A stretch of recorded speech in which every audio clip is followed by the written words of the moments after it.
Okay, I appreciate you guys are sick and tired of this transmission tunnel almost as much as I am. So, I've welded it. Is it the best welding in the world? Of course it is, I did it.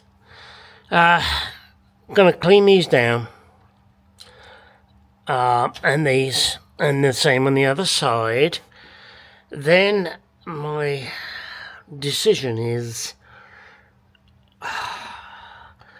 do I seam seal it first, or do I do the fiberglassy shit and seam seal it afterwards? Nope, seam seal first. So next part of this forever increasing fucking piss ass transmission tunnel, why did I do this? Is to grind all of these welds, perfect welds, of course, down to something pretty. Then coat it in paint. Then, oh my god, coat it in tape, whatever I decide. Then spray the tape with some kind of wax-based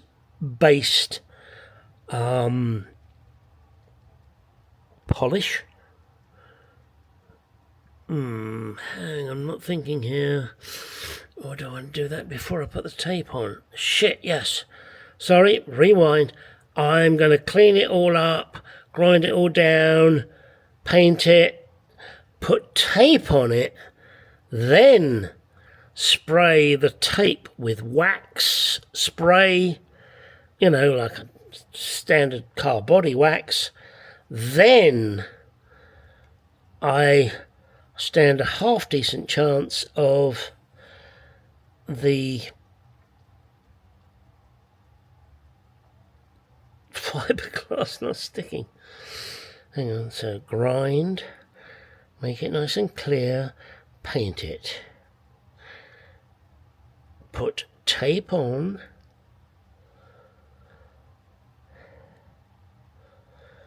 coat tape with waxy polishy spray, put transmission tunnel cover on,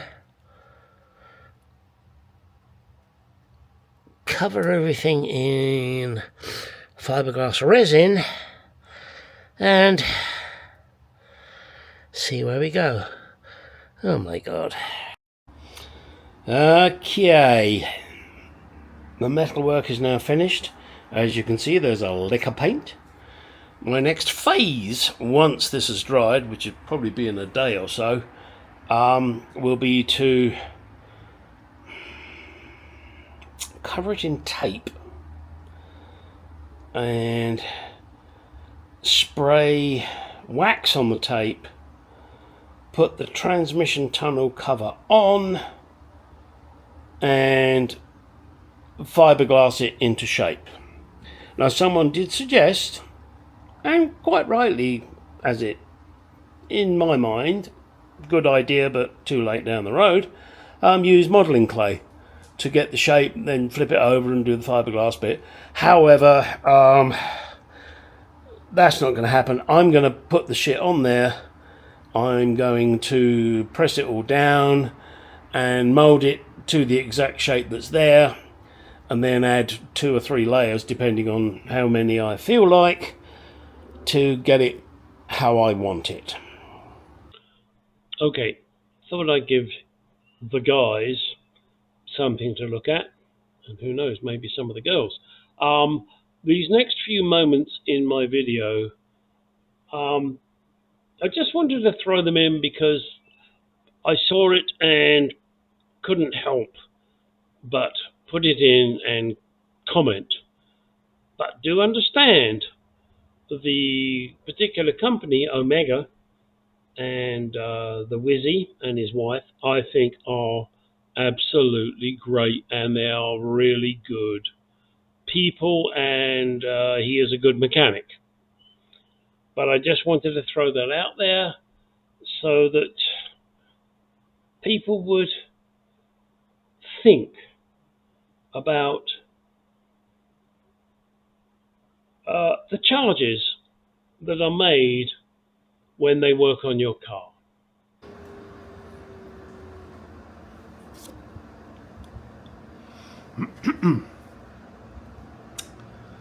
Right, before I start this video, I want to say that the person I'm going to mention, or company, Omega, I think are amazing. I think that the wizard, or whatever his real name is, and his wife, and the whole team there do absolutely amazing work at fair prices. But there is one little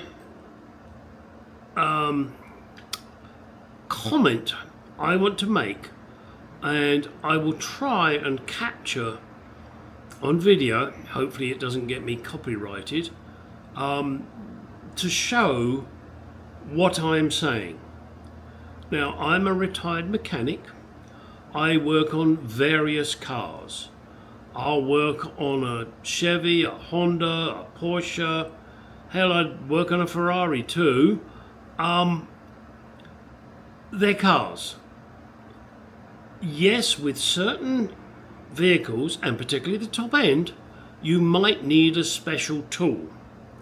In my case, of course, as I'm not a shop, I don't have a $5,000, $10,000 diagnostic tool, so I wouldn't even take that job on. And I appreciate that any company has overheads. But in my mind, you cannot charge a different hourly rate depending on the make of the vehicle. My reasoning for saying this is, hopefully in the clip I'm about to show, the wizard charges more for working on a Bentley or a Maserati. But I would suggest he does not pay his mechanic any more to work on that vehicle. Yes, they have the experience, the knowledge, perhaps because they came from a Ferrari dealership or Bentley or whatever, doesn't matter. However, he will also make them work on a Chevy, for argument's sake. Now, I know he keeps professing he's only working on the new higher end European cars, but you know, that's not quite true. But that aside, he could be working on a Fiat, a VW Beetle, Mercedes-Benz, or a Ferrari, a Lamborghini, or a Bentley.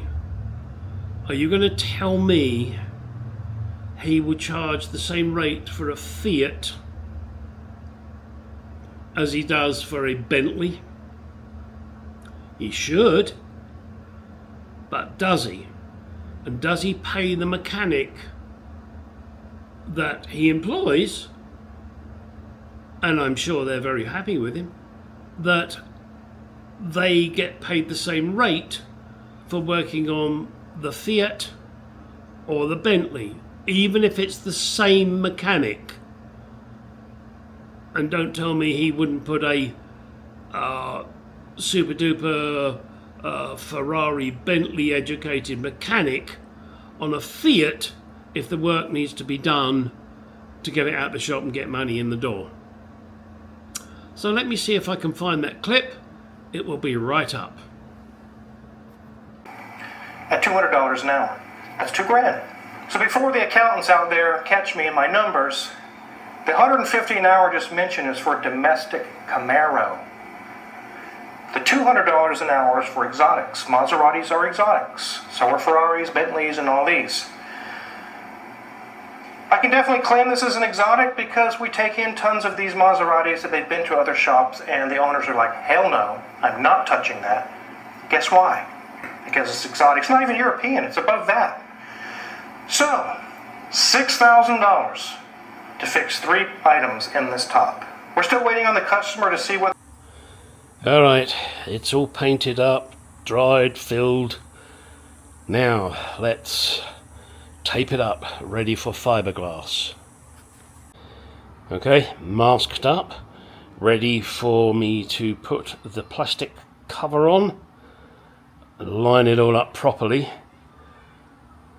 and then see where we go from there. Okay, we are progressing. Lots of matting and resin. First batch of resin I made up, I didn't use enough hardener. I was scared that it was going to go off before I was ready. And it still hasn't set.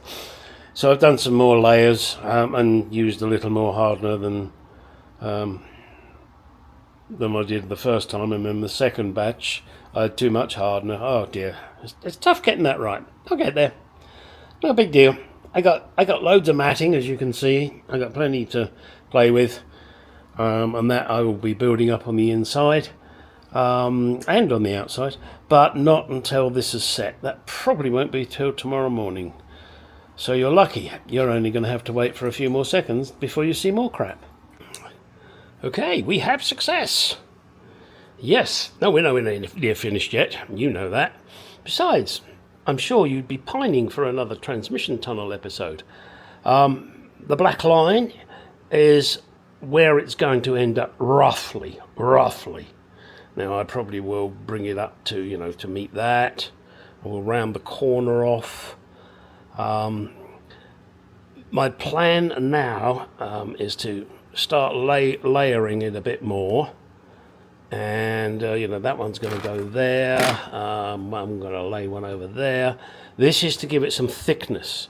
Then I have this shit here that I bought God knows how long ago. It still seems to be okay. It's called tiger hair. It's for filling shit. So my plan is once I've got this on there, this will then be 1, 2, 3 layers deep in fiberglass, and it's quite solid. That ain't going anywhere. So then I'm going to slap tiger hair on it because I want to use it up, and I just need to build this up so that I can then, once I've built it up, then I can then sand it, and I'll probably end up, reshaping it with filler and shit. No, shit wouldn't be good, would it? Because it'd smell a bit. And, get it into the shape I want it. Now, I've plugged up all of these holes with tape, because when I fit this, I want to make sure I get it in the right spot, and I'm restricted by these holes. So I'm going to fill all these holes with JB Weld. Then I'm going to remark them. Be quite remarkable. God, I'm so funny. So that I can get them exactly where I want them, so that I can get the gear lever exactly where I want it there. Gear lever, gearbox, gear. Yeah. Then, as I've mentioned many times before, who said that? Who said many men? My brother knows the answer, but does anybody else know? And I will be giving you a hint. It's a radio show way back in the mists of time in England. Yes. So then, once I've done this, then I got to do the AC and see whether or not it will fit in the centre, or whether it will need to go in the passenger footwell, which I really don't want. But hey, got to do what you got to do. This is Arizona, as I mentioned many times, and it's fucking hot. Although today, let me take you over here. I don't know if I can show you. In my garage, it is, a mere 91 at 1307. So that's pretty good. The height here in Arizona, not that you really give a shit, is at 4 o'clock in the evening. That's the height of the day. Right. Oh, there goes my wife. Bye-bye. Okay, I know you're getting excited and you couldn't wait to see this video bit. Yes, I've just filled up all the holes with good old JB Weld. Put another layer of fiberglass on there. Now, I think my next task is to mix up, if it'll mix, and I gotta say that if, because it's old.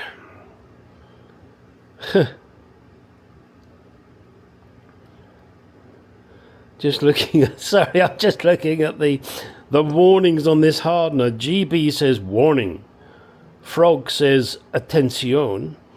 Deutsch says Achtung. S, whatever S is, attention. I guess that's Spanish. And then the ities say attenziona or ioni. Isn't it amazing how attention, for argument's sake, is pretty much across the board except for English, where we say warning. You know, we don't want to frighten you. Don't you love that? Yes, but it does show you how our languages are very closely linked, even though some hate us and we hate them. But, Achtung, I love that. I must be part German. Well, actually, I think I am, way back in the mists of time. And Roman. No, not Roman. Don't lie to me. Viking. I am of Viking descent, but you believe. Yeah, I know. You know, do one of those DNA things. Oh, yes. You shot bows and arrows at, and you raped and pillaged. Pillage bit is not so much fun. Okay, I've gone off on a tangent. Stop it. Back to reality. This stuff here. Look at it. Doesn't that look interesting? It looks like something out of a Quatermass movie. Or something in the toilet after a good night's curry. And then the hardener. Yes. Where's it made? Canada. Oh no, sorry, that's just a number you can call. Ontario, CA. I guess that means Canada. Manufactured in USA. Doesn't tell you where in USA it's made. And I mean, I'm sure you really don't give a shit. Illinois. Yes, made in Illinois. Illinois. That'll upset a lot of people. If you're from Illinois. Right, enough of this crap. Get on and stick the tiger on. It's just like icing a cake. Except for when you put too much hardener in, like I did up here. Oh, fuckety, fuck. And who said fuckety fuck? What movie is that from? It was a gentleman that was married to, oh no, I'm not even going to tell you her name. Because she's just so, sorry, got carried away again. Now tell me her name as well. And no hurling over me. I got to get some more hardener. I've got plenty of filler, which makes you think that maybe I'm a little bit hard on the hardener. And then I'll slap a bit more, and then I'll get into the really horrible shit of sanding this crap down. But unfortunately, one of my customers just called me and said, "Oh, Gary, my car broke down, my steering doesn't work, my alternator light doesn't seem to be off, and blah, blah, blah." Yeah, you're throwing a serpentine belt. I got to fix that tomorrow. But tonight I will go and get some more hardener and continue with this, so that at least this can be setting over the next couple of days. And you really were excited about seeing this, weren't you? I can tell. Well, some of you were. Well, at least one of you was.